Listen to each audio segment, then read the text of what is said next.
like, man, this dude, what the hell? And you compare him to, somebody that's a little healthier, like a Barack Obama. Barack, he ain't perfect. I don't think he's perfect. I think that to some extent, to rise in American politics, you have to have some sociopathic tendencies, and I think that that's true for a lot of these presidents. But one thing about Barack, though, is if you notice, he would think carefully before he said anything. He always thought about the impact of his words and his actions. I don't know if Trump necessarily has that same degree of self-awareness, right? So the point is to say that when you are a leader of a household, your self-awareness is really important in your ability to keep that household together. When you run a company and you become the CEO, your self-awareness is important, right? When you're in a marriage, all these things, right? So in a rap group, right? You're like NWA, for example. That's another example. That was a group that was doing really well, making a lot of money. Then they had a lot of internal fighting, and then Ice Cube leaves, and Jerry Heller's in there, and NWA kind of dissolves. Now Ice Cube seems to still be doing very well. I know him. He's a friend of mine, and from what I see, I don't count his pockets. I don't ask him how much money's in your bank account, man. But it looks like he's doing good things. Eazy-E's dead, and NWA is pretty much dead.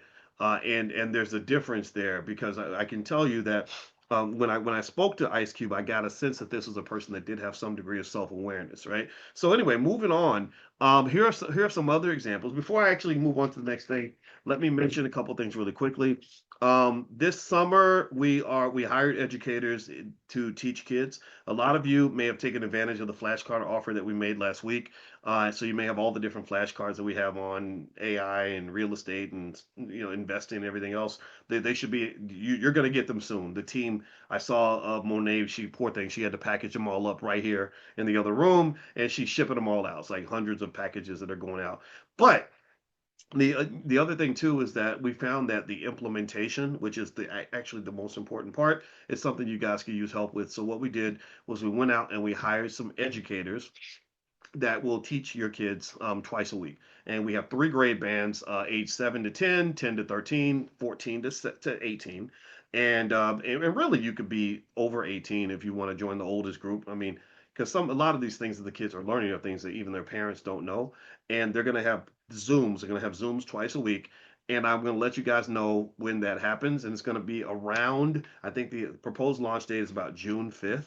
And I'm telling you now because I also am hopeful that you guys will show up and be a part of it and bring your kids, drop them off. We'll make sure that when we give your child back to you, not only will they be economically prepared, but I'm going to tell you, I'm going to brag a little bit. I know how to make your child have a financial literacy level that exceeds the average college educated adult. That's what I do, right? Kevin Hart can tell jokes. 50 Ti knows how to rap.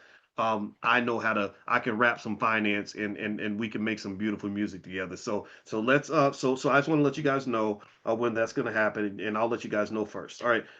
One more thing too is I gave you all the Dr. Boyce trivia app before, and I redid it so that we could kind of start over with the